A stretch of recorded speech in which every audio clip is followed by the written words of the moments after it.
Olá, querido e querido ouvinte do Conversa B2B. Eu sou o Guilherme Sborin e estamos de volta com o nosso episódio número 35. Esse episódio, inclusive, é um oferecimento especial do SaaS Pro. Nosso parceiro SaaS Pro vai hoje trazer para a gente um tema super interessante que, na real, esse assunto, ele é um salto na relação entre marketing e vendas, que é o playbook de vendas. Assunto fundamental hoje, tanto para profissionais de marketing B2B, como para profissionais de vendas B2B também. Dentro desse assunto, a gente separou aqui uns tópicos bem legais. A gente vai falar o que é o marketing e vendas alinhados hoje, né, em pleno 2023, né, o que é o estado da arte do alinhamento entre essas duas áreas. O que é um playbook de vendas, afinal, né, e como é que a gente pode deixar ele eficiente e que retorno podemos esperar dele. A gente vai falar um pouquinho de quais principais erros e acertos na hora de desenhar esse playbook de vendas. Vamos discutir também quais são as responsabilidades de marketing e as responsabilidades de vendas ao elaborar esse material. E a importância de tecnologia para implementar de uma maneira eficiente um playbook de vendas, né? E como escolher a melhor plataforma, né? A plataforma ideal para esse desafio. E no final do episódio a gente traz o nosso fuja dessa roubada com as roubadas do marketing B2B que você, ouvinte, aqui não precisa passar. Bom, para essa missão de hoje, eu vou ter não um, mas dois convidados. O primeiro é o Eduardo Correia, que é Country Partner Manager do SaaS Pro. E a gente vai contar com a presença também da Paula Skilica, que é Head de Marketing e Operação do SaaS Pro também. E como sempre, nosso especialista em vendas complexas e fundador da Conversa Tech, o Juliano Dutini, vai me acompanhar aqui nessa conversa super interessante. Lembrando que você encontra o nosso podcast no YouTube e em todas as plataformas de podcast. É só seguir a gente lá para não perder nenhum episódio novo. Beleza, pessoal? Então vamos lá que está começando o episódio número 35.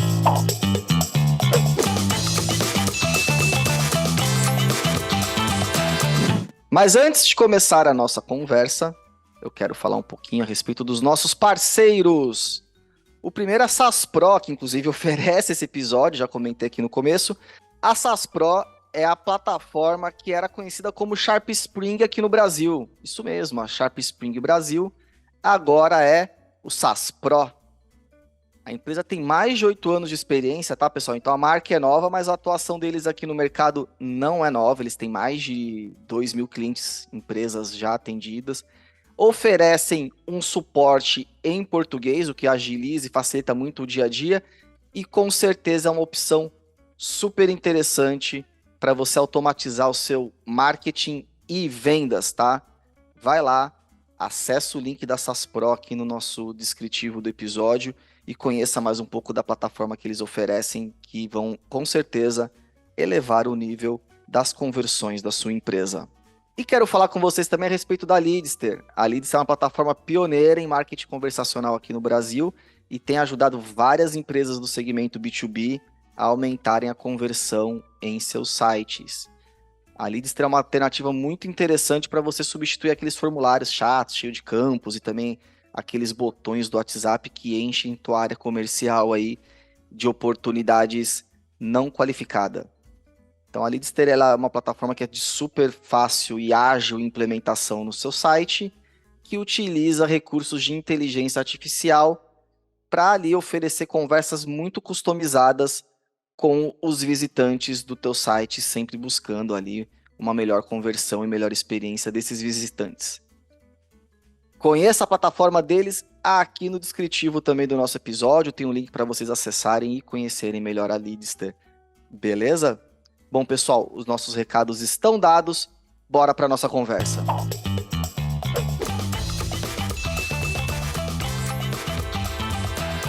Bom, gente, já estou aqui com os nossos convidados, deixo primeiro dar as boas-vindas para eles. Tudo bom, Edu? Prazer te receber de novo, já é o segundo podcast que você participa aqui com a gente, né? Sim, legal, Gui. Obrigado a todos vocês aí do Conversa Tech também. É um prazer estar falando aqui com vocês novamente. Espero passar mais insights aí para a audiência da Conversa Tech. Vai ser um prazer enorme estar com vocês novamente aqui. Boa. E hoje você veio com um reforço importante que é a Paula. Tudo bom, Paula? Você é a primeira vez, então muito legal ter você estreando aqui no Conversa B2B. Oi, eu que agradeço o convite. Estou muito feliz de estar aqui e espero trazer insights aí para ajudar quem está ouvindo. Muito bem. E eu tô também com o Gil, meu companheiro de Conversa B2B. Tudo beleza, Gil? Tudo beleza, Gui? Legal aí. O Edu, fera, a Paula aí junto com ele. Vamos discutir aqui temas que interessam aí a nossa audiência, a conversa B2B. Muito bem. Vamos lá, pessoal.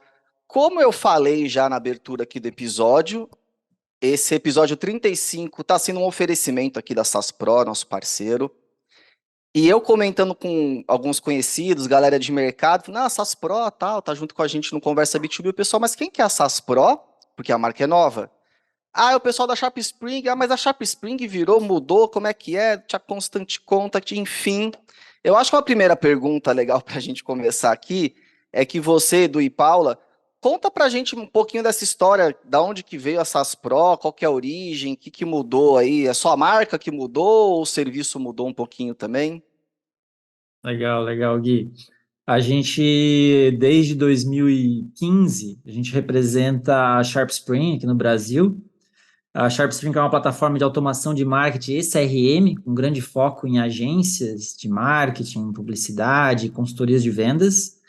Em novembro de 2021, ela teve a venda efetuada, né? Foi feita uma aquisição por parte da Constant Contact, que é uma plataforma também americana, a Sharp Spring de Gainesville, na Flórida, a Constant de Boston, e foi feita a aquisição para aumentar o portfólio da Constant, que já é uma plataforma de e-mail marketing super conhecida, já estão há mais de 30 anos no mercado, está entre os principais players, né, globais de e-mail marketing. Então, ela trouxe, nessa onda de aquisições de ferramentas, empresas de tecnologia, a Constant para melhorar o seu portfólio e colocar automação e CRM dentro da sua carteira de clientes.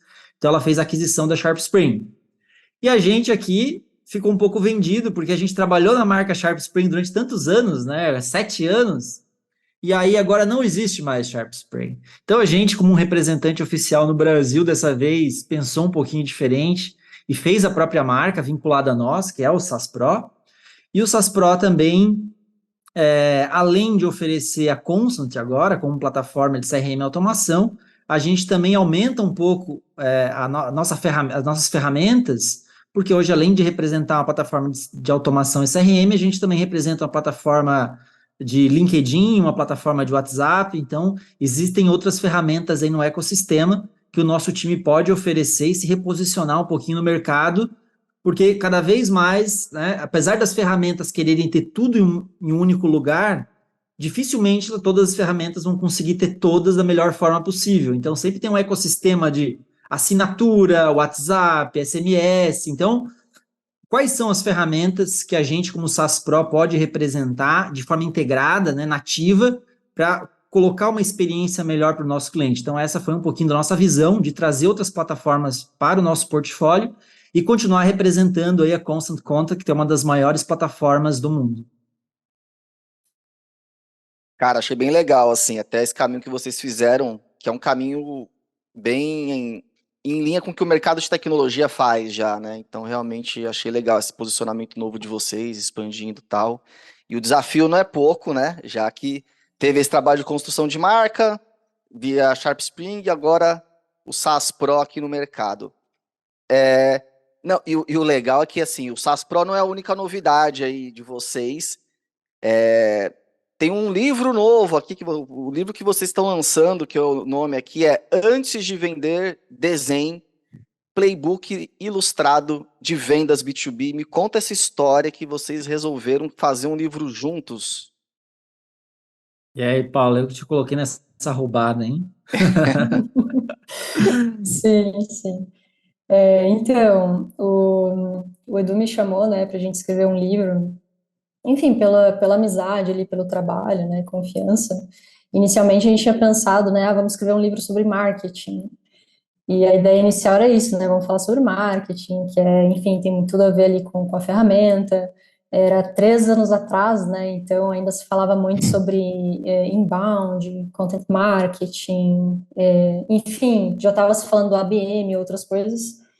Mas o que que acontece, né? Pensando melhor, assim, analisando melhor, a gente viu que o nosso público, assim, os nossos clientes, o que eles realmente se interessavam era falar mais sobre vendas, assim, principalmente com relação a processos e automação de venda. Existia tipo como se fosse um gap mesmo, uma carência sobre essa organização de processos, sobre, putz, como eu estruturo meu pipeline, como eu estruturo meu CRM, como eu estruturo meus processos ali de follow-up, meus scripts. E daí, nessa conversa, assim, a gente foi levantando um monte de pauta, e daí que surgiu a ideia de fazer esse guia ilustrado, né, que é como fazer um playbook, né, que é o tema, inclusive, do episódio de hoje.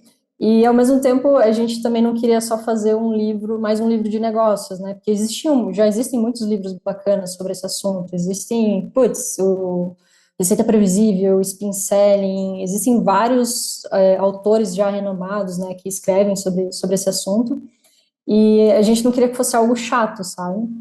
E a gente, bom, somos nerds, né, não vamos, não vamos negar, né, a gente gosta muito de estudar, enfim, e a gente gosta muito do design, né, a gente sabe o quanto você trazer algo visual, o quanto você trazer algo às vezes até lúdico, né? Isso fica mais fácil de digerir, de entender, de se comunicar, né? Porque muitos problemas às vezes está em você conseguir comunicar direito, né? Então e daí veio a ideia de fazer o livro, né? Que ele conta ali com diversas ilustrações e frameworks, né?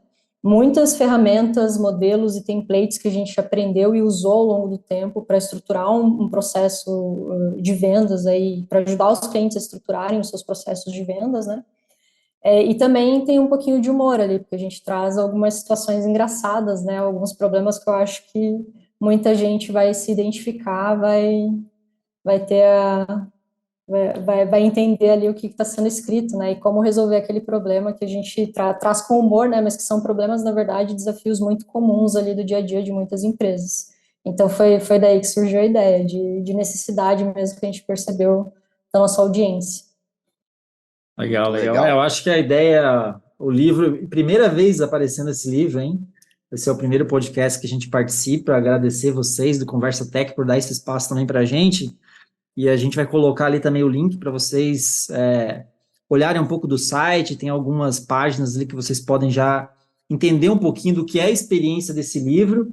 A gente teve todo um cuidado, desde o Pantone da capa, o colchê escolhido para dar uma experiência legal para a pessoa que está lendo. Então, assim, ela é uma plataforma para que as pessoas consigam, desde a definição do seu perfil ideal do cliente, até o desenho de uma estruturação comercial, falando um pouquinho sobre a geração de demanda também. Então, é um livro completo aí, eu tenho certeza que o pessoal vai gostar bastante, está bem animado e feliz por ter o espaço aqui que vocês nos deram também para falar um pouquinho sobre esse livro. Maravilha, fico honrado de fazer esse lançamento aqui em primeira mão. Então, pessoal, ó, é como o Edu falou, a gente vai botar aqui no descritivo do episódio o link para vocês terem acesso ao livro. De fato, é muito legal, a linguagem visual, a maneira como coloca é de fato, puta, bem diferente. Então fica a dica aí, antes de vender, desenhe playbook ilustrado de vendas B2B. Confiram que vale muito a pena. E bom, e essa introdução mostra também que o episódio aqui está em boas mãos, que é justamente sobre isso que a gente vai falar. Vamos avançar aqui para a pauta, que eu quero começar, como sempre, a gente gosta de trazer dados aqui no Conversa B2B, a gente não brinca em serviço.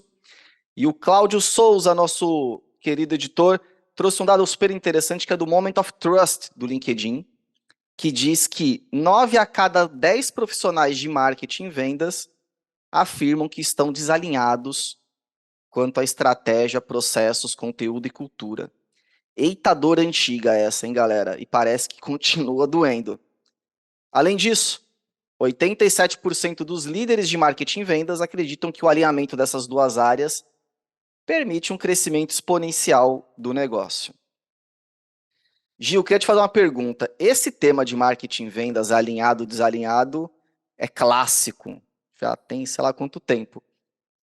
Cara, qual que é o real impacto desse desalinhamento e do alinhamento, quando a gente for pensar de maneira positiva, E uma outra pergunta, cara, você acha que a gente está superestimando o impacto dessa relação das duas áreas ou não? Realmente é um negócio que tanto vendas quanto marketing tem que se preocupar e gastar tempo e energia para resolver. Enfim, qualquer zona de atrito tem que ser resolvida, assim, é inevitável porque isso perde energia, salvo condições em que existe uma gestão por conflito e tudo mais, que eu particularmente já vi, trabalhei em muitas empresas antes de estar aqui, um modelo antigo, né, que não se usa mais, mas até isso, né, era uma forma de gestão. Hoje em dia não faz o menor sentido. Sendo assim, é um tema que precisa ser trabalhado cotidianamente, né? Eu acho que tem dois pontos aqui. Um que a gente discute aqui, mas acho que é importante comentar, porque a nossa audiência é feita de pessoas que estão em empresas pequenas, grandes, enormes e tudo mais, que o contexto da empresa conta muito para que isso aconteça ou não, né? Que a liderança tem esse alinhamento, ou pior ainda, isso a gente conversei há pouco tempo com um colega sobre os incentivos, né? O incentivo dado à equipe comercial em cima da venda feita, enquanto que a do marketing é volume de leads, ou seja, as coisas muitas vezes remam para lados opostos, né, e não no final. Sei que é difícil, né, no dia a dia das empresas colocar as metas e os KPIs, e, enfim, ter os OKRs, o que quer que seja, mensurar bem esse processo, mas eu acho que tem um descuido também um descuido nessa etapa de incentivo, ou de mensuração, ou de premiação, o que quer que seja, pode ser fatal para um alinhamento aqui, ainda que as áreas estejam interessadas em funcionar bem. Então, eliminada essa camada, que é uma camada em que nós aqui não tratamos, apesar de termos vivido, é um tema que eu acho que tem duas coisas que têm avançado para que isso aconteça de uma melhor forma. Primeiro, um protagonismo maior do marketing, né, no sentido de que a gente pode, como marketing, entrar em processos comerciais de uma maneira mais natural, né, do que... Né, isso baseado muito em tecnologia, especialmente, que é o quê? Você hoje tem, né, como de uma maneira estruturada, né, criar um modelo por exemplo, de geração de demanda junto com a equipe comercial, criar os playbooks junto com a equipe comercial, mapear as origens, mapear onde converte mais, onde converte menos, criar os materiais adequados para cada...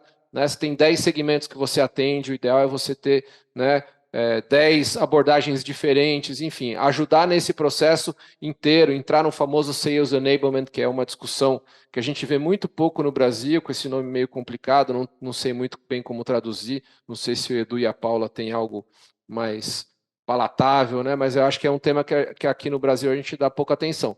Então, o que eu vejo sim, é um problema estrutural, muitas vezes, lá de cima, às vezes difícil de resolver. Agora, quem está aqui na pista... Cara, faça uso de tecnologias, faça uso de estratégias conjuntas no sentido de desenhar junto essa estratégia, desenhar os processos junto, mensurar e, a partir disso, colher, né, os frutos dessa integração, porque, né, uma ação mal feita acaba descredibilizando o marketing, né, e não ajudando vendas, um desperdício de dinheiro, e é aí que gera aquele conflito, né? Legal, Gil. Tem vários pontos aí, tanto na pergunta do Gui ou na tua fala também. Eu acho que, para exemplificar o clássico, né, a gente sempre fala, o marketing deve servir vendas. Eu já me peguei falando isso também, mas a gente resume o marketing só como geração de demanda. E, claro, o marketing tem um papel fundamental na empresa, construção de marca, autoridade, né, outros assuntos que a gente poderia abordar, e vocês já abordam em outros episódios também. Mas quando eu olho na prática e você tem, por exemplo, uma reunião de forecast, né, onde você senta lá na sexta-feira com o teu time e marketing está junto e vendas fala, olha, eu tenho uma OP aqui que está parada no meu funil, mas é uma Perfeito. Conta que faria diferença para a empresa. A receita dessa conta poderia bater nossa meta trimestral de receita. não é legal o marketing chegar a olhar e falar, tá, mas o que a gente precisa para avançar essa oportunidade? Será que é um case mais próximo daquela vertical de negócio que é aquele cliente? Será que é um comparativo entre o produto que aquele cliente já usa, aquele prospect?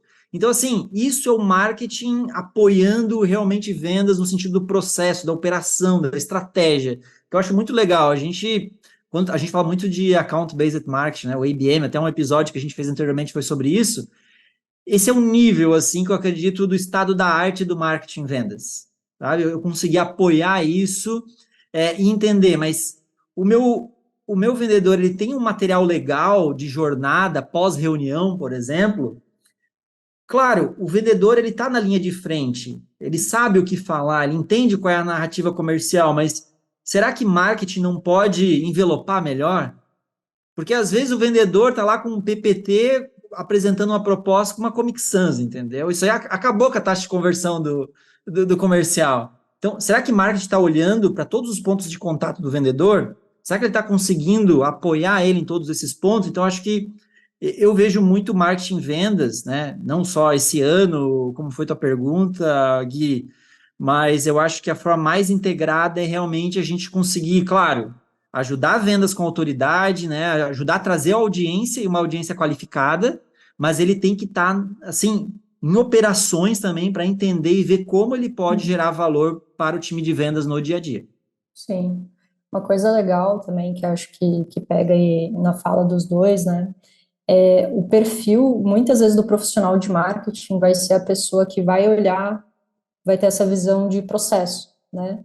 Muitas vezes ali o time de vendas tá preocupado, óbvio, né? Você vai ter perfis ali dentro, né? Você pode ter o gestor, o diretor que vai ter essa visão, mas eu vejo assim, na prática, e isso é um movimento muito interessante, que parece ser algo recente, o profissional de marketing assumindo esse papel de entrar, que nem você falou, de uma forma até orgânica ali no time, e não ajudar só com apoio em materiais, né? Mas ajudar a montar scripts, ajudar a montar cadências, ajudar a montar, sei lá, às vezes comparativos, né, cases.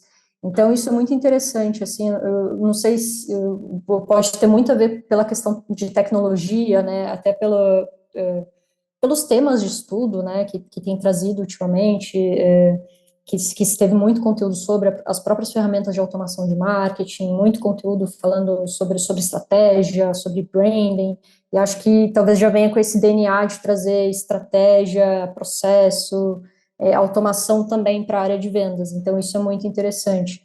E um outro negócio também dos KPIs, né, das métricas ali que você falou, que é bem legal, assim, no final das contas, né, a gente tem que entender que a linha final de qualquer negócio é venda.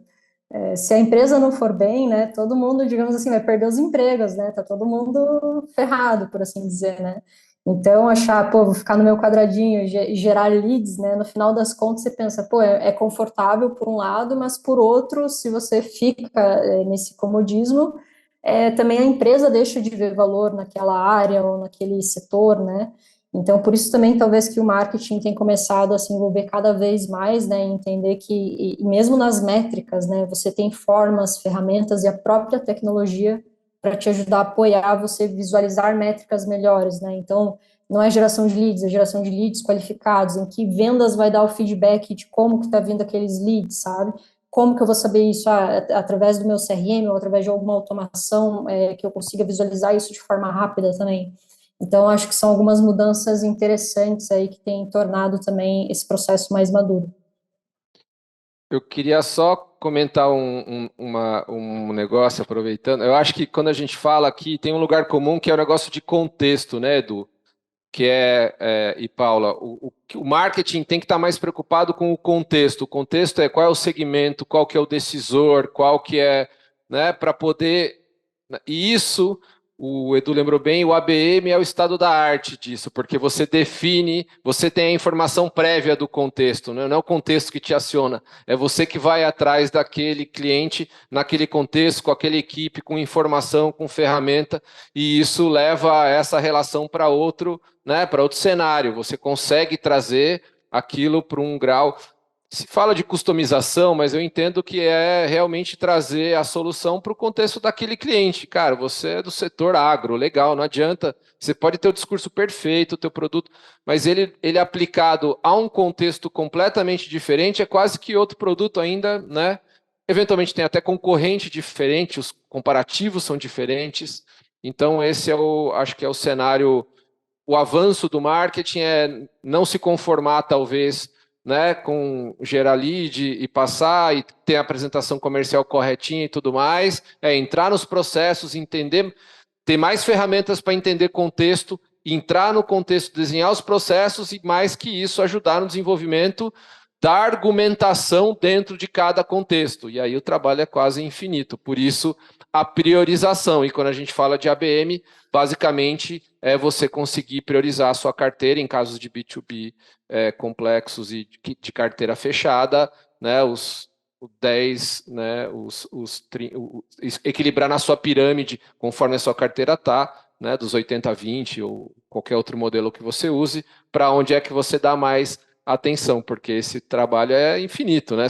No limite você tem que, né, ter uma equipe enorme de marketing, não para em pé a conta. Não, perfeito. E tem o contexto também da jornada de compra. Vendas sempre vai querer uma oportunidade dentro da janela de compra. Ah, legal, marketing, bom trabalho, né? A pessoa já vem pronta para comprar, mas não é assim que funciona, né? Quando você trabalha com uma geração de demanda, muitas vezes o marketing vai trazer para o funil, né, uma oportunidade em potencial que vai ter que ser feita uma abordagem comercial, mas vai entrar toda uma cadência, uma jornada de maturidade para quando aquela pessoa entrar dentro da jornada de compra, dentro da janela de compra, aí sim você vai ser lembrado como um fornecedor, um potencial fornecedor. Então, assim, o marketing de vendas também eles têm que ter esse alinhamento, um tá ciente do papel do outro, que tu não consegue gerar só, né, um grande funil só de pessoas que já estão aptas a comprar, né? Isso acho que tem, né, a pirâmide Chat Holmes fala muito sobre isso, né? 3% estão prontos para trocar de fornecedor, 7% estão abertos a te ouvir, e o restante? E os outros 90%? Você não vai fazer uma abordagem, você não vai entrar na sua pipe como um potencial cliente futuro? Então, a gente tem que ter muito esse entendimento, e a palavra que você usou ali, Gil, também é essa, é contexto. O marketing de vendas tem que alinhar e qual que é a abordagem dentro do contexto que eu vou ativar aquele cliente, o potencial cliente. Perfeito. Muito bem. Então, a gente está falando aqui, de fato, de evoluir essa relação de marketing e vendas para além da geração de lead, né? Resumindo, porque até porque, se a gente voltar no tempo, quando o digital ganhou, né, estofo e recursos para o marketing gerar leads para vendas e conseguir mensurar, isso de fato foi um grande salto. E ali atrás fazia bastante sentido tu falar, cara, marketing e vendas estão alinhados, a gente está conseguindo gerar lead para vendas, está conseguindo mensurar, está discutindo com ele. Só que a coisa evoluiu, né? E a gente passa agora para outros tipos de relação, uma relação mais intrínseca e tal. E que aí a gente esbarra na grande temática aqui de hoje, que é a questão do playbook para vendas, né? Antes da gente começar a destrinchar tal, eu queria dar um passo atrás e explicar aqui para nossa audiência, Paula, o que é um playbook de vendas de verdade, que gere resultados, que seja efetivo, que realmente faça a diferença para a área comercial e, eventualmente, o que não é um playbook de vendas. Vamos deixar isso claro para a audiência, para todo mundo aqui ficar na mesma página. Sim, sim. Assim, como a maioria das coisas, obviamente existe modelos, templates que você pode seguir, mas cada empresa vai ser única, vai ter necessidades únicas, e assim, não existe muito uma receita de bolo, né? Mas claro que existe alguns critérios ali, mínimos que devem estar, né? Por exemplo, e acho que assim, uma coisa importante é pensar que o playbook, o objetivo dele não é engessar ou deixar o processo rígido. O objetivo dele é ser um guia, é orientar, é dar apoio, né? E daí trazendo até a palavra bonita lá, o sales enablement, né? A gente ainda não, não conseguiu fugir aí dos termos internacionais, né? Mas também treinar, né, o time. Então, assim, ter as informações que são básicas, né? Então, informações da empresa, informações sobre as soluções, informações de regras de preço, política de desconto, tudo relacionado à empresa. Então, esse seria o primeiro ponto ali, que são as coisas básicas que precisam estar no playbook, né? Segundo ponto, e daí aqui acho que é importante a gente não esquecer que o playbook ele tem que, assim como todas as estratégias ali de marketing e vendas, ele tem que ter o usuário como centro, né? Então, se eu for falar da minha solução ou qualquer coisa assim, eu não posso apenas falar da minha solução, eu preciso entender exatamente como que eu vou construir essa argumentação, né? Então, essa argumentação do como eu ajudo o meu cliente de CP, né? Qual que é o meu perfil de cliente ideal, quais dores eu ajudo ele a resolver, por que eu sou importante na vida dele. É que nem aquela frase, né? O usuário ele não quer uma broca de, sei lá, 1/4 de polegada, ele quer o furo na parede, entendeu? Não importa como, assim, é o furo no final das contas que é o objetivo. Então, como que você tá ajudando esse usuário? Então, ter isso muito bem mapeado, né? Principalmente para alguém que, por exemplo, está entrando e precisa entender do seu negócio, ter isso bem descrito é muito bacana também. E daí, assim, você pode também ter o processo, né, em si. Então, como é que você trabalha na tecnologia, quais são os materiais de apoio, você tem script de objeção, não tem, então coloca aquele script. Se o seu preço, se o seu valor, por exemplo, é maior que o concorrente, como é que você constrói uma argumentação para gerar valor, né? Como que o meu produto, ele gera mais custo-benefício, ele é mais caro, mas ele entrega mais valor por causa disso, isso, daquilo. Então, assim, é basicamente como se fosse quase como um manual mesmo, né? O playbook, na verdade, ele vem do esporte, né? De como dos times, né? Como que você vai atacar e como que você vai andar. Mas, de novo, ele é um guia, né? É uma orientação, um direcionamento a ser seguido. Não quer dizer que o vendedor ou representante ali não vai tomar os próprios caminhos, até porque o pessoal da área consegue ser bem criativo, né? Mas basicamente é isso, assim. E eu acho que assim, uma outra coisa legal, uma outra função muito bacana também do playbook, a gente falou de guia, né, de treinamento, ele também permite você ter uma visão do que está acontecendo, né? Então ele permite você revisar o seu processo. Isso é muito legal também. Então, quando você está criando o playbook, né, você consegue, é muito complicado, porque muitas vezes os processos, né, principalmente quando é gestor, quando você é dono, você costuma ter tudo isso muito na sua cabeça, né, e daí como é que você quer que o time siga, né, o que você gostaria que ele fizesse, então ele permite também nivelar, e quando você traz isso para um manual, ou para um esquema, enfim, traz isso através de um documento, você também consegue revisar muita coisa do próprio processo, né? Encontrar gaps, encontrar furos. Então, assim, eu diria basicamente que em resumo, né, não tem receita de bolo, né? Você pode trazer o que você achar interessante para o playbook, mas tem alguns pontos ali básicos que, inclusive, a gente dá, né, alguns deles ali no nosso livro, tá? E eu citei alguns aqui também. Então, acho que Legal. é isso. Eu acho que a Paula resumiu bastante. A única questão que eu levantaria, assim, mas foi perfeita a explicação. Normalmente, quem é o melhor vendedor da empresa? Meio polêmico isso, né? Normalmente é o dono, né? O dono, ele Dizem que é tá o ali na dono, linha de frente, muitas vezes ele precisa voltar para a área comercial para aumentar a taxa de conversão. Não, o time precisa porque, né, tem alma naquilo. Ele construiu a empresa, ele sabe o argumento, ele desenhou a empresa dele para solucionar aquele problema. Então, assim, só que eu acho que o playbook ele tem esse papel também, que é o quê? Tá, mas qual que é a visão, sabe? Porque é abstrato muitas vezes um argumento que você usa, ele não é palpável. Você está numa reunião, você fala com um tom de voz, você usa aquele argumento, mas ele está na cabeça só do melhor vendedor.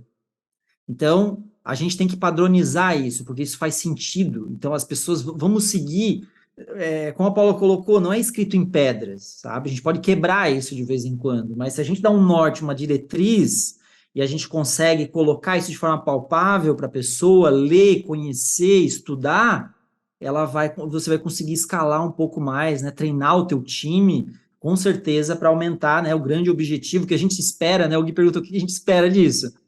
Aumentar a taxa de conversão do time comercial, aumentar a rampagem, né, de um novo colaborador em vendas. Então, a gente espera muita coisa do playbook, mas ele tem que ser bem desenhado. Bem. Outro dia eu estava no LinkedIn, E eu vi, Paula, aí você me corrija se eu estiver errado, mas acho que tu colocou uma postagem lá, que era alguma coisa do tipo, cara, quais os principais erros ou os erros mais comuns de um playbook de vendas? Cara, Sim, compartilha com a gente, achei legal algumas coisas que você colocou. Quais que são alguns erros aí que dá pra já alertar o pessoal que tá nos ouvindo aqui? legal, legal. É, assim, bom, tem vários, assim, os mais comuns, né? Eu acho que, assim, o primeiro deles é fazer de qualquer forma, na verdade, como qualquer coisa na vida, né?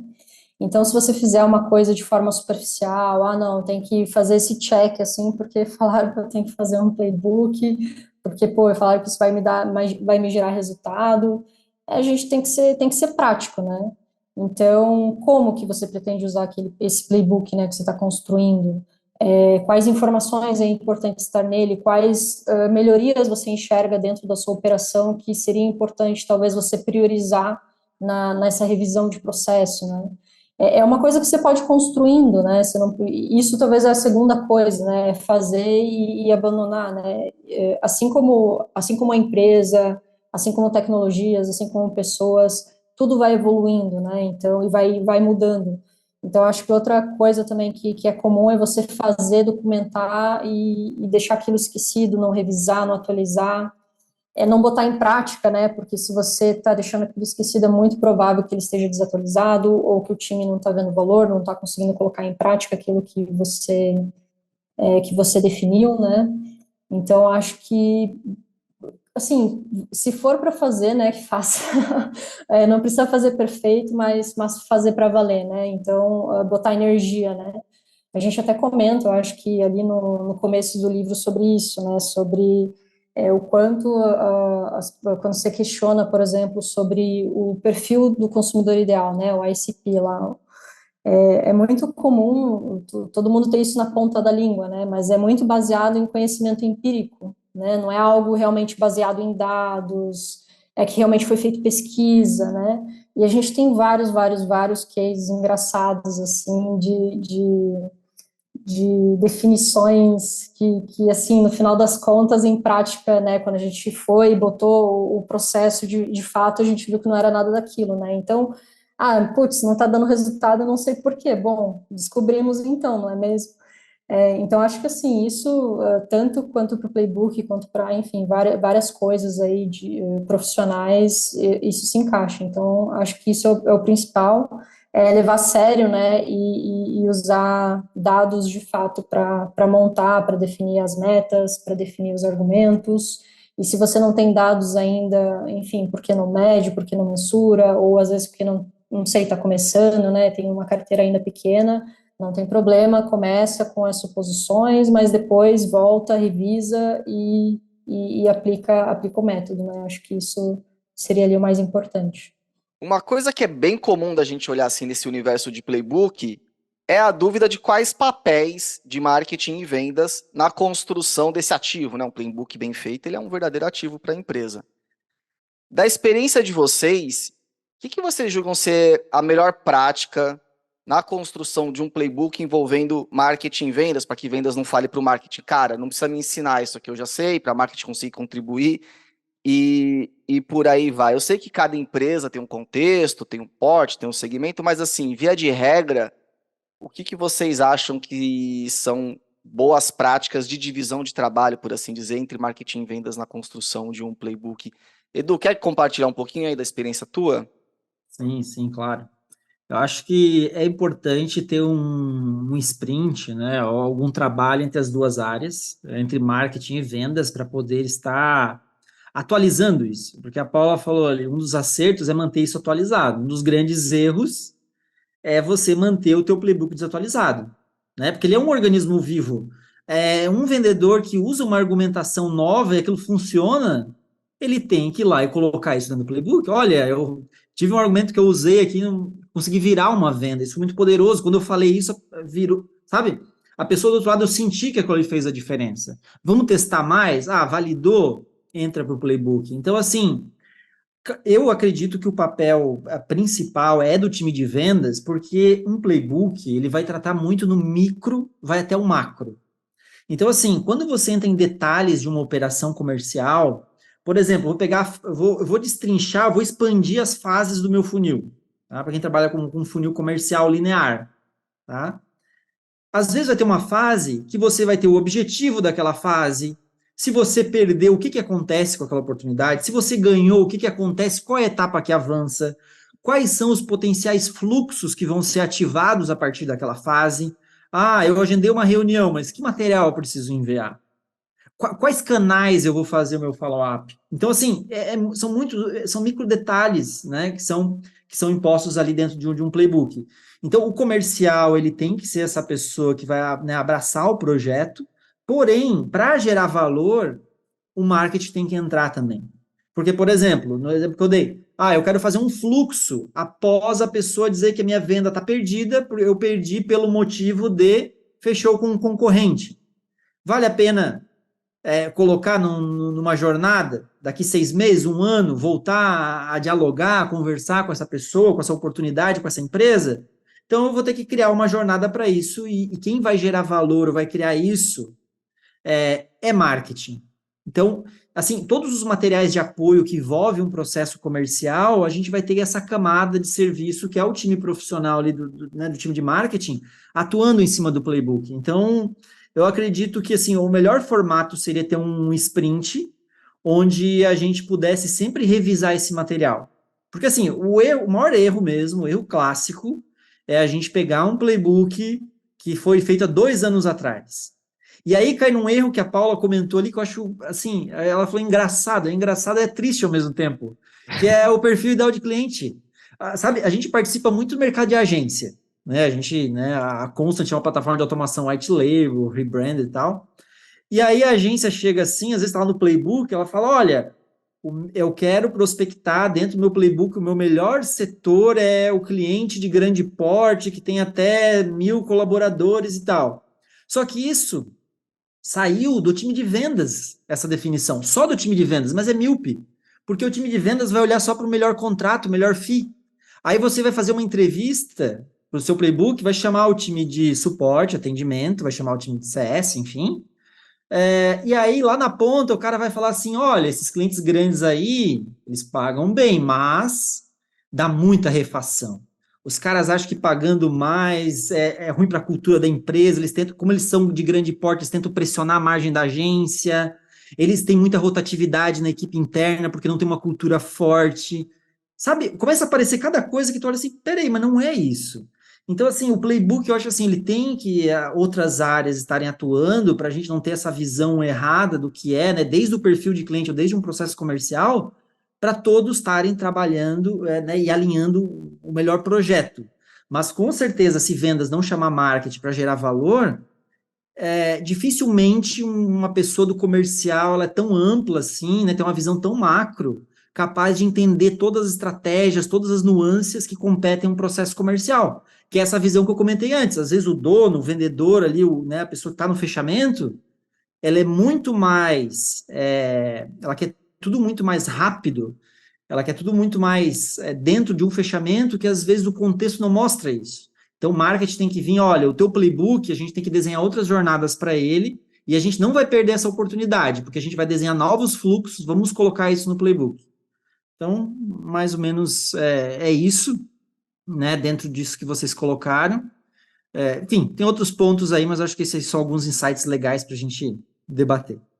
Puta, muito legal, Edu. De fato, aqui tu já dá bons caminhos das pedras aqui pro marketing. Gil, em relação a esse contexto, né, marketing, vendas, aqui, o que você também entende como sendo contribuições importantes aqui? Eu acho que enfim, o que o Edu traz, enfim, a Paula traz é isso. A construção não é de marketing. Marketing é um grande facilitador e alguém que olha negócio. Então, não adianta. O exemplo do Edu é bom. Fala, cara, o cara tá olhando o melhor cliente é aquele que tem maior valor financeiro. Mas, cara, tem que olhar a operação. E para a operação, que é melhor? Que segmento, né, se dá melhor? Que cases a gente tem que são mais robustos e que ajudariam, né? Que paralelo a gente consegue fazer de uma jornada bem sucedida com algum setor e que acaba tá trazendo mais resultado, porque também é isso, tem o input de vendas, mas tem input de negócio também, né, que eventualmente extrapola até a visão, porque, vamos supor, tem 10 vendedores, aquele cara atende um setor específico, ele acha uma coisa e beleza. E esses caras, a gente sabe que gostam, tem bastante segurança, inclusive em achar, né? Porque ele está preso ao universo dele, ao segmento que ele atua. Tá certo, não é sobre isso. Mas se o marketing não trouxer uma camada maior para a discussão de negócio, tal, para desenvolver isso, eu acho que a chance de ele ser e apontar para um caminho errado é grande. Então, não é só marketing e vendas. Eu acho que tem que trazer esse tipo de informação do que está funcionando e o que não. Eu acho que passa também por uma decisão da empresa em ter um playbook.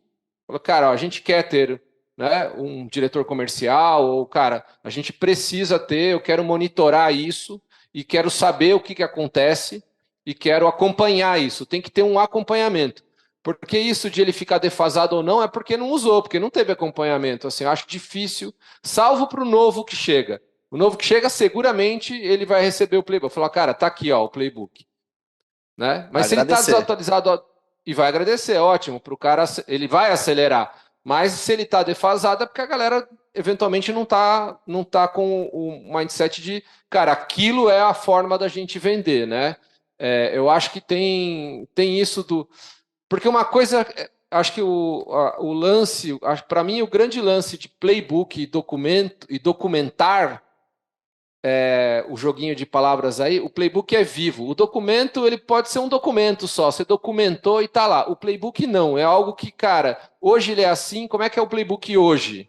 Como é que eu uso, né? Ele dá essa conotação para mim de ele mais ativo, mais atual, contra os famosas, né, apresentações comerciais, enfim, tudo que ficava lá em um repositório X. Isso aqui não deveria ser uma postura da empresa, né, uma postura da área comercial junto para trazer essas melhorias, porque seria a ideia é que suba o nível de todos os vendedores, ou pelo menos, né, tem obviamente tem sempre os bons, né, que acabam sendo acima da curva, mas, cara, levar esses caras que estão na curva ou para baixo ou na média para performarem melhor aplicando coisas que deram certo ou que, né, que têm uma experiência positiva e que funcionam, e vai refinando isso, porque se for só para documentar, a chance é que tenha sim uma melhora, mas ao longo do tempo cada um vai fazendo do seu jeito de novo, e o cara que é bom vai continuar fazendo do jeito bom, sem compartilhar, né? E aí as coisas não passam a não funcionar. Então, eu acho que é uma postura da empresa, uma cultura assim de construção e de cotidiano disso, que pode ser nas sprints, como disse o Edu, acho que isso pode ajudar bastante. Mas acho que o tema aí de tecnologia também pode. Não, sem dúvida. Vai lá, Paulo, quer falar alguma coisa? Não, eu ia complementar o que o Gil falou, acho que a consistência é a palavra, né? É que nem, sei lá, vou fazer exercício, putz, se fizer às vezes meia hora todo dia é melhor do que, sei lá, pegar um dia e ficar 3 horas na academia, né? É a mesma coisa, eu acho que é a cultura também, o envolver o time tá muito nisso, né? A gente, quando às vezes está liderando, a gente acha, vou apresentar uma coisa e está dito. Agora eu disse, agora o time vai implementar, não? E com o tempo você aprende que muito tem a ver, não, eu tenho que dizer de novo, e vou repetir, e de novo, até que aquilo se torne um hábito, né? Então, essas reuniões de forecast, sprints semanais, isso ajuda demais, demais, demais, tanto na construção e execução, né? Então, você vai ter lá um líder, uma pessoa que puxou o projeto. Vamos escrever um playbook, então eu vou distribuir as tarefas. Então, semana a semana acompanhando, eu vou cortar aquele material que eu quero que tenha isso, isso, isso. Então, agora eu vou cortar em partes menores para ir desenvolvendo, vou envolvendo meu time. Quando você envolve o time, eles sentem que eles estão participando também, e isso faz com que eles se sintam, né, parte do projeto. Então, você também engaja, faz com que eles queiram utilizar aquilo, né? Então, tem isso, até a execução tem muito a ver com processos também, que é legal, né? E aí o lance é fazer dar certo, né? Porque assim, o que vai engajar a galera, cara, a gente implantou e melhorou. Melhorou, cara, tô indo melhor do que eu ia antes, né? Esse caminho é realmente melhor, né? Porque o que a gente né, foi colocado no começo. Qual que é o objetivo de um playbook? Né, melhorar as conversões, melhorar os resultados. Então, cara, implementa. Vai acompanhando os indicadores, mostra que melhorou.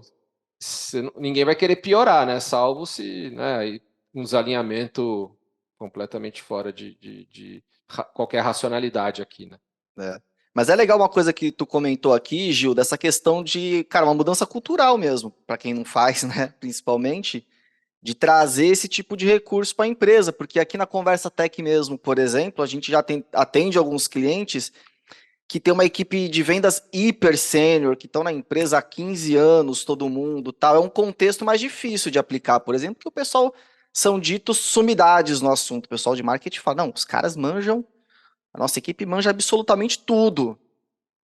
Então você imagina que já tem uma barreira aí, já tem uma dificuldade maior de implementar. Então, de fato, tem É isso. contextos aí que vão tornar a missão mais complexa, mas que, puta, certamente é um trabalho que gera bastante frutos aí. O Gil levantou uma bola legal aqui, que é a parte de tecnologia. E eu tô feliz que a Paula tá aqui, porque a Paula curte processo também. Ela não só curte, ela trabalha com processo. E a tecnologia é muito amiga do processo.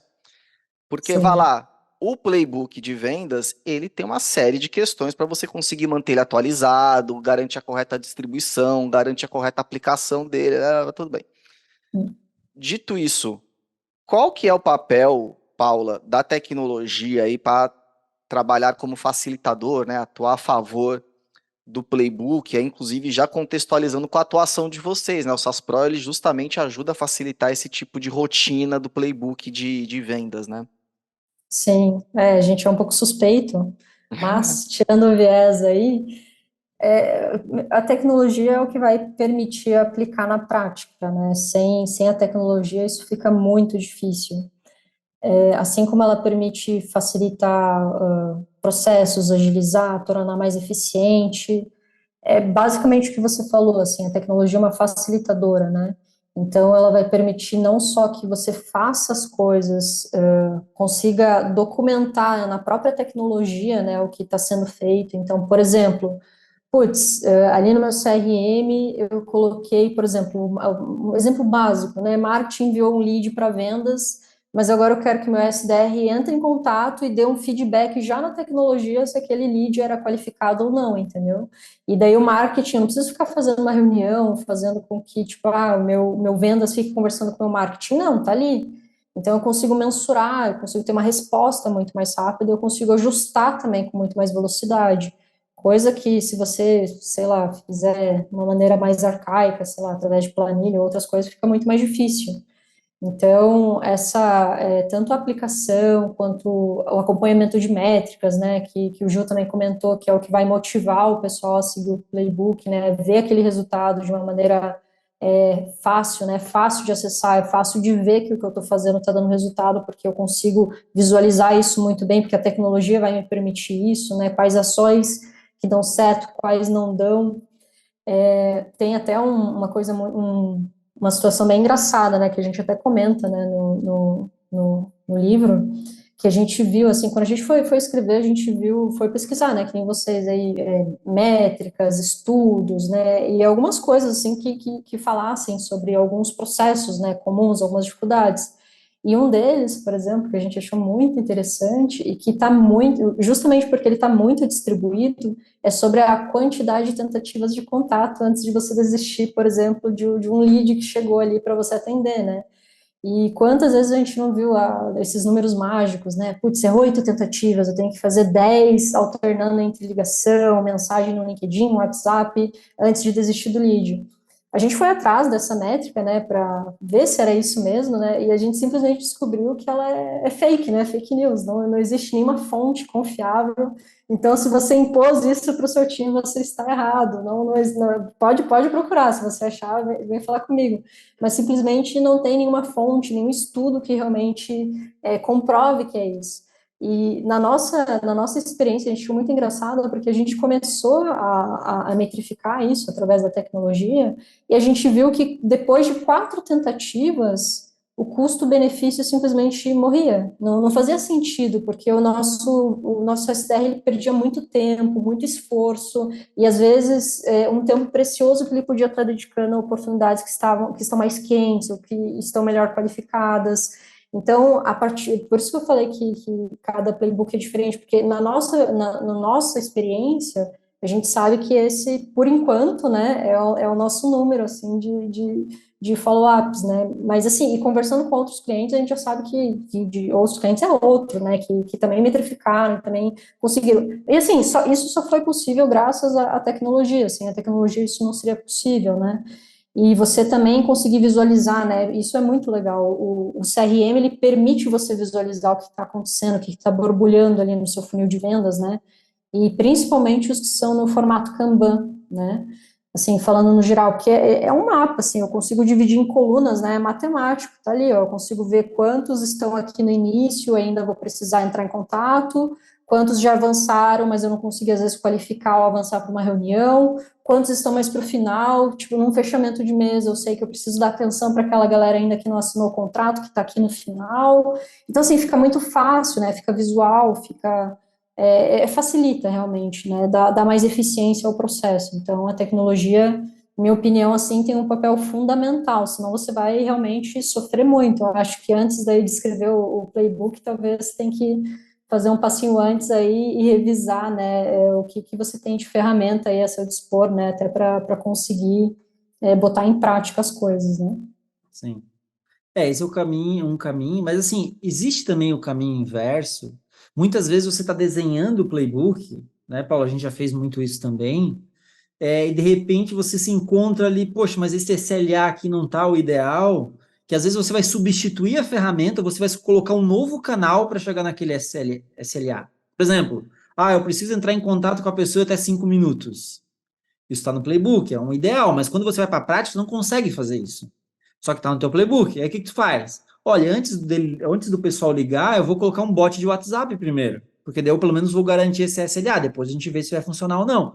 Então, assim, o playbook e as tecnologias vão conversando, porque você vai, assim, imagina uma empresa madura, ou quem trabalha com B2B não tem mais lugar para amador, né? Não sei se alguém está escutando aqui, assim, acho que quem trabalha com isso já viu que, enfim, democratizou todas as ferramentas, metodologias, todo mundo já sabe o básico.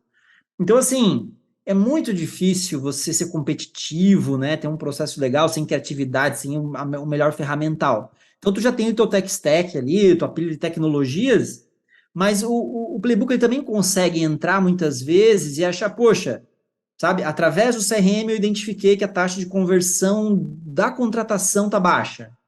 Pô, lá no meu playbook, assim, o importante é chegar em tal métrica, em tal indicador.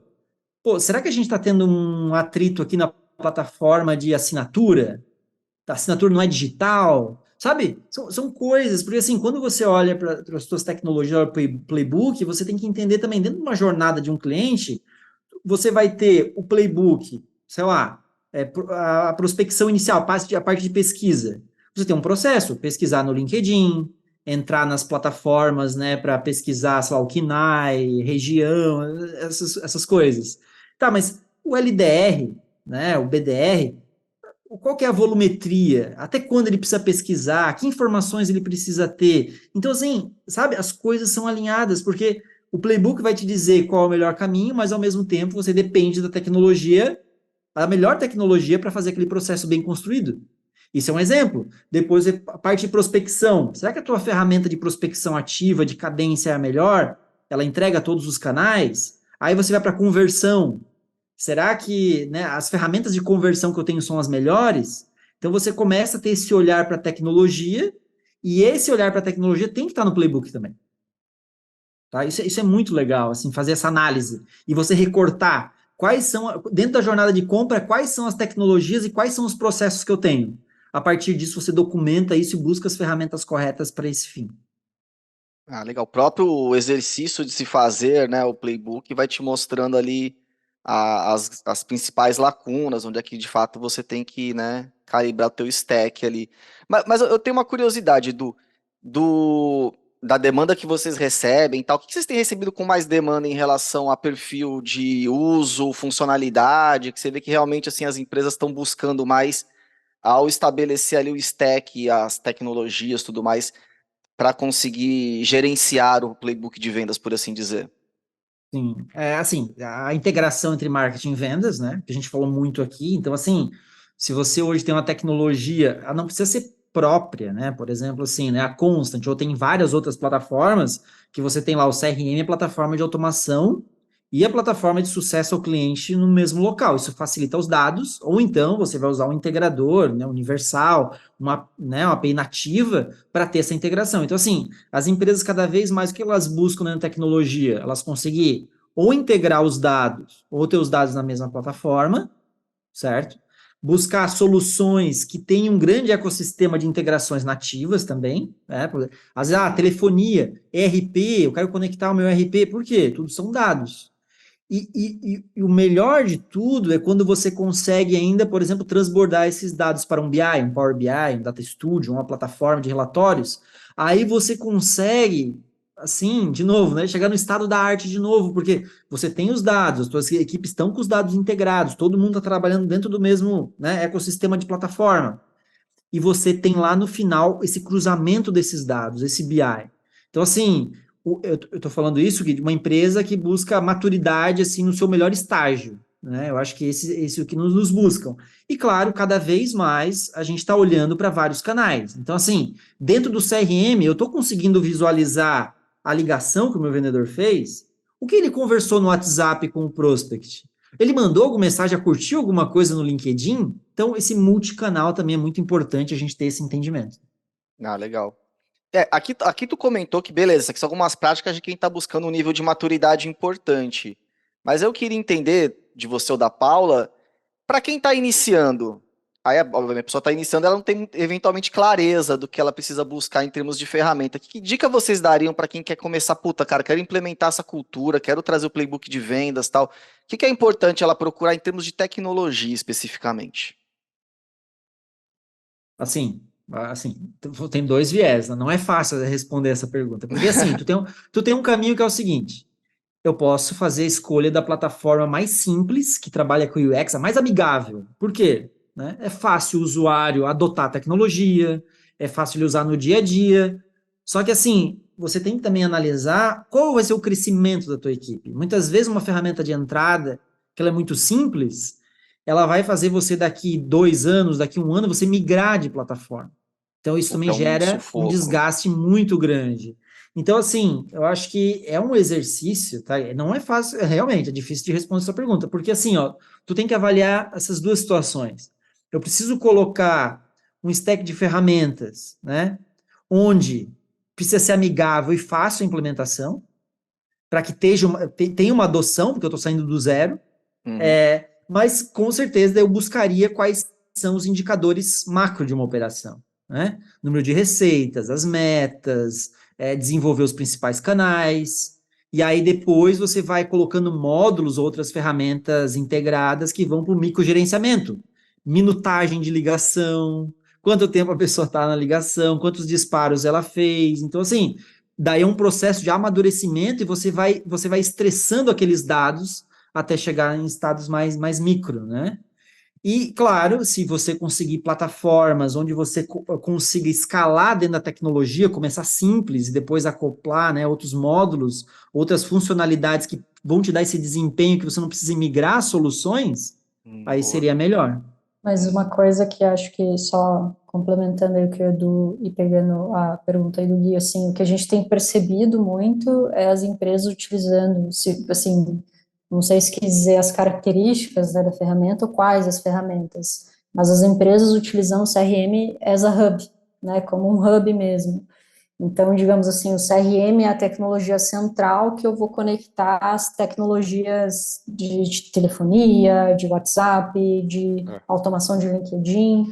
Então, o CRM, ele acaba se tornando aí o centro de tudo. Eu vou conectar, às vezes, com o meu RP, com, enfim, as outras plataformas, tá? Mas, digamos assim, que o CRM, ele é o básico para, talvez, iniciar, né, alguma atividade ali, enfim, playbook, etc. É. Eu acho que assim, todo mundo de alguma maneira, algum CRM tem, o mais simples que seja, acho que é o primeiro passo aí, tá, hoje em dia, né? Considerando que esse passo foi dado, Eu acho que assim, olhando, ao desenhar o playbook, você precisa ter ferramentas que te permitam validar aquele playbook, né?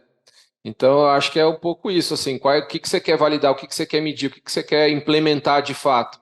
E aí, né, porque não adianta você desenhar, querer, né, mandar um contato pelo LinkedIn depois, ou uma mensagem por e-mail tal, em 2 dias, se você, né, vai ficar manual, não vai funcionar. Então, você não tem essa parte do playbook. Você pode escolher, por isso que eles são, eu acho que diretamente ligados e um bom caminho realmente a partir de considerando que todo mundo tem um CRM mais ou menos, ou pelo menos da nossa audiência que eu acho que a maioria deve ter, cara, desenhar ele, ver as ferramentas que tem, ver como é que, né, que indicadores tem, que processos tem e ir atrás eventualmente de uma troca de algo mais integrado ou ir integrando módulos e tudo mais. Né? Como falou o Edu, tem esses dois caminhos para a plataforma, dependendo de como ela funciona, né?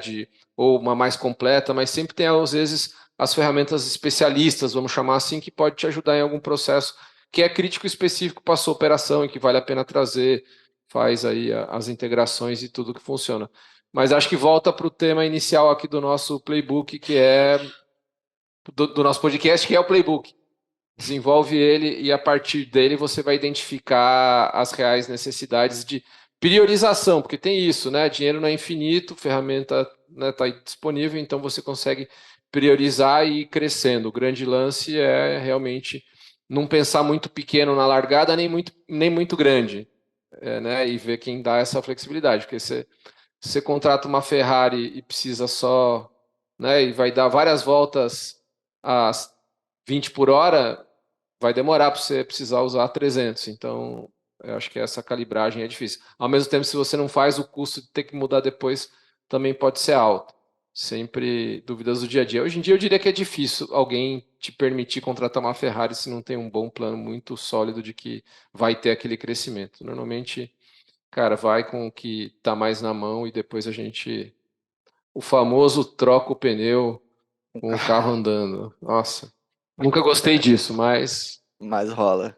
é o que acontece na vida real, infelizmente. Muito bem. Pessoal, nosso tempo para essa discussão esgotou. Essa conversa aqui rende um livro, que inclusive, de fato, existe, que é o Antes de Vender Desenhe, é o playbook ilustrado de vendas B2B que o Edu e a Paula estão lançando aqui em primeira mão e que a gente, de novo, vai deixar aqui o link para vocês poderem acessar, comprar, ler e aprender e aplicar. Antes de finalizar nossa conversa, a gente tem o nosso quadro final, que é o Fuja dessa roubada.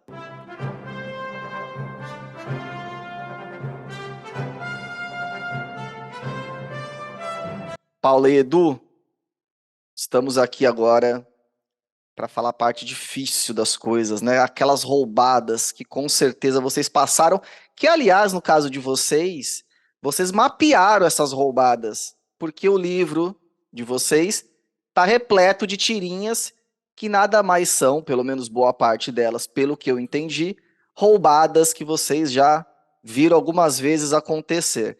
Mas eu queria que vocês dois, primeiro a Paula e depois o Edu, contasse aqui para a nossa audiência alguma roubada que vocês passaram, que vocês veem e que, puta, vão compartilhar para que a nossa audiência não passe por essas mesmas roubadas.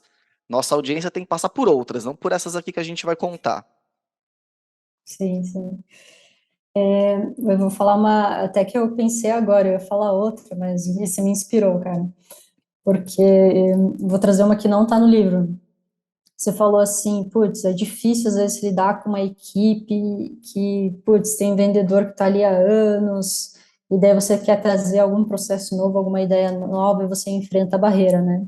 E eu já trabalhei também em agência, consultoria e etc. E enfrentei esse mesmo problema, cara, é um saco, né? Vamos ser sinceros, assim, a gente quer fazer as coisas melhores, mas daí enfrenta isso. E acho que, assim, uma coisa que eu aprendi, assim, que foi um aprendizado até de dica, é trazer a pessoa, o bam, bam, bam para participar, sabe? Eu acho que esse é o segredo, assim. não é não é no sentido de impor, assim, sabe? Mas a barreira vai ter, o pessoal está acostumado, né? Vai ter aquela questão do comodismo, de não querer, às vezes, aplicar alguma coisa, porque, enfim, é mais fácil permanecer, né, como está, e são pessoas, né, a gente sabe como é. Mas a partir do momento que você traz o líder ou a pessoa, assim, que normalmente é a pessoa que traz a ideia de fazer o playbook ou de aplicar um novo processo, né, porque enxerga, às vezes é a pessoa que tem aquela visão, que tem a visão mais macro da empresa, né, que tem a visão de negócio mesmo, é importante ela participar do processo, porque daí você consegue fazer com que as coisas de fato corram, né? Senão, e isso foi um aprendizado mesmo que até, enfim, às vezes trabalhando como uma pessoa contratada ou dando ali a consultoria, não perceber que essa pessoa precisava estar junto e a gente realmente não conseguia avançar. Enfim, porque é algo comum. Então, trazer a pessoa que é o líder ali, que é essa pessoa que tem a visão, que trouxe a ideia, por mais ocupada que ela seja, em alguns momentos estratégicos, não todos, mas em alguns momentos estratégicos, é fundamental para a implementação aí do processo, e depois a galera se anima com o resultado, né, que nem o Gil disse, mas daí isso já é um outro momento, um momento feliz, né, mas antes, assim, antes de chegar nesse momento, pode ser uma boa dica aí para implementar. Boa dica. Eu já passei essa roubada algumas vezes. O Gil, tô ligado que já passou também. Então, audiência, anota essa, tá? Possivelmente você vai se deparar com isso em algum momento da tua carreira. Então, já anota aí. Edu, e você? Que roubada você nos traz hoje? Cara, roubada, eu acho que é um papo assim, virou até. Eu comecei a estudar bastante, né, pelo livro e como a gente atua bastante dentro da área. Às vezes a gente fica muito no operacional durante um tempo, a gente volta a estudar, volta a escutar, né, um podcast, volta a se atualizar. Aí tu percebe que tem umas lacunas que o mercado muda muito, muito rápido, né? E uma das roubadas que eu acho hoje é o marketing e venda se basear muito pela aquela questão assim do MQL, polêmico, né? Mas assim, o que que eu digo com isso, sabe? A gente entrar assim, mas eu gerei o lead, eu gerei 20 MQLs para o time. Isso aí representa tão pouco hoje em dia, sabe? Dentro de uma jornada, de uma estratégia de geração, captação de demanda, porque se o marketing ele ter só esse olhar, eu fiz minha parte, eu entreguei, né, o indicador que eu precisava, se ele não está olhando o outro lado também, eu brinquei ali, né, o vendedor está lá mostrando um PPT lá com a Comic Sans, ou sei lá, ele está mandando uma mensagem ali para o WhatsApp, um áudio descontextualizado com a estratégia principal da empresa, sabe? Então, assim, ele não está gerando valor. Então, assim, tudo isso impacta, né? A Paula falou sobre isso também, todo mundo está no mesmo barco. Então, e essa guerra, eu acho que é uma guerra, assim, que não tem vencedor, porque o marketing, ele vai fazer só a parte dele, aí vai gerar o conflito, né, de vendas, olha, mas eu não bati a meta, mas é que também os leads que foram gerados não eram bons. Mas a gente tem que estressar isso, sabe? O lead não é bom, assim, não é o MQL, sabe? É entender e destrinchar essas oportunidades. Qual que é a qualidade, o tamanho, a gente tentar entregar mais indicadores e tudo mais. Então, assim, a roubada é você entrar numa briga, né, de quem fez a sua parte, enquanto a gente está falando aqui nesse podcast, nesse episódio, vocês falam muito sobre isso aqui no Conversa Tech, é alinhar os dois times e ter uma estratégia onde essas duas áreas, né, o pessoal fala isso, marketing, enfim, a roupagem que vocês quiserem, account-based marketing. Mas assim, como é que a gente pode atuar em conjunto e definir outros tipos de indicadores onde o marketing está gerando valor e ele está impulsionando as chances de sucesso de uma venda? Aí eu acho que eu iria por esse caminho e fugiria dessa roubada aí do MQL mesmo. Boa, gostei dessa. E é assim, polêmica, mas é uma discussão super importante. Boa, Edu, gostei. Gente, quero agradecer demais a presença de vocês. Paula, curtiu? Obrigado pela sua presença. Deixa um último recado Demais. aqui para nossa audiência. Cara, obrigada aí pelo convite e botem em prática, não fique só na documentação. Acho que isso é muito importante, né? Estudar e procurar informação, mas de nada adianta se a gente não executa, né? É importante que nem o Edu falou assim, também não só executar, né? Não quer dizer que vai ser você, mas faz isso acontecer dentro da sua empresa de alguma forma, organiza sprints, organiza responsáveis, mas execute. Eu acho que isso é o principal aí, tem que ser um executor maníaco aí para as coisas andarem, não precisa ser perfeito, mas tem que ser feito. Legal, Muito legal. bem. Obrigado. Gostei do executor Agradecer, né? maníaco.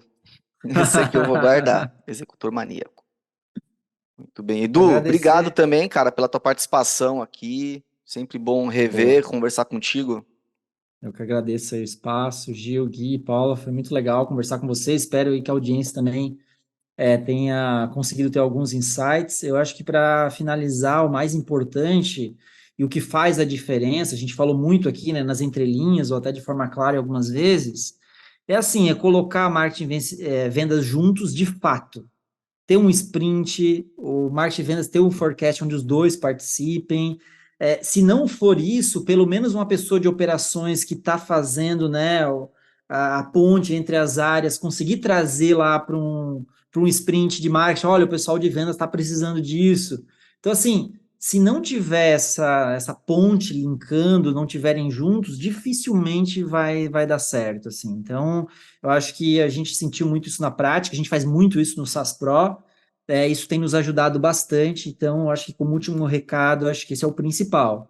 Depois vão surgir outros desafios aí que a gente vai tentando colocar em prática, e o playbook do que a gente falou aqui é isso, é um organismo vivo que você vai estar atualizando para você não ficar dependente, ou você que é dono da empresa sempre ficar vendendo, você vai querer um dia se aposentar ou trabalhar em questões mais estratégicas, ou depender só de um grande vendedor, que a gente chama um vendedor estrela, né, aquele cara muito bom, mas vamos pegar o que esse cara é muito bom, e se ele não quiser passar o conhecimento dele, grava a ligação, faz uma decupagem da reunião que ele participou e coloca isso no playbook. Vai ajudar o time todo.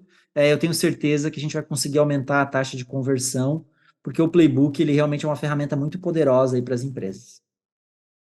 Muito bem, galera. Bora fazer playbook. Gil, mais um episódio.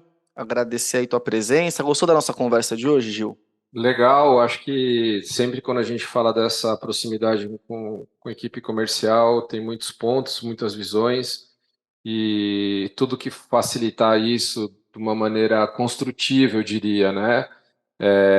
Ferramentas que ajudem na construção e não na defesa, vamos chamar assim, né? Porque é isso, construir um playbook é algo que precisa de bastante gente envolvida, das duas áreas e até mais. Um projeto de ABM, mesma coisa, não se faz sozinho. Eu acho que tem alguns caminhos hoje em dia que antigamente ou poucos anos atrás não havia, né? Ou é mais discutido isso de forma mais aberta. Ninguém vai estranhar, né? Aqui um ouvinte nosso falar, gente, vamos trazer a ideia de construir um playbook, né? Legal, eu acho que isso é natural. Vamos fazer né, a ABM, a gente tem feito muitos projetos de ABM, é algo que essas ações, essa abordagem, metodologia, o que é que seja, de juntar esforços em prol de algo muito direcionado, ajuda bastante a trazer isso. E acho que já isso vai mudar, como a gente já passou por outras, vai ser uma discussão antiga e sem sentido. Espero que num breve espaço de tempo. Muito bem. E eu quero agradecer a você, ouvinte, que conferiu esse episódio com a gente. Fique atento, salve a gente aí, dê um joinha nesse episódio, dá os 5 estrelinhas, a gente fica amarradão. E eu espero ver você nos nossos próximos episódios. Valeu, galera!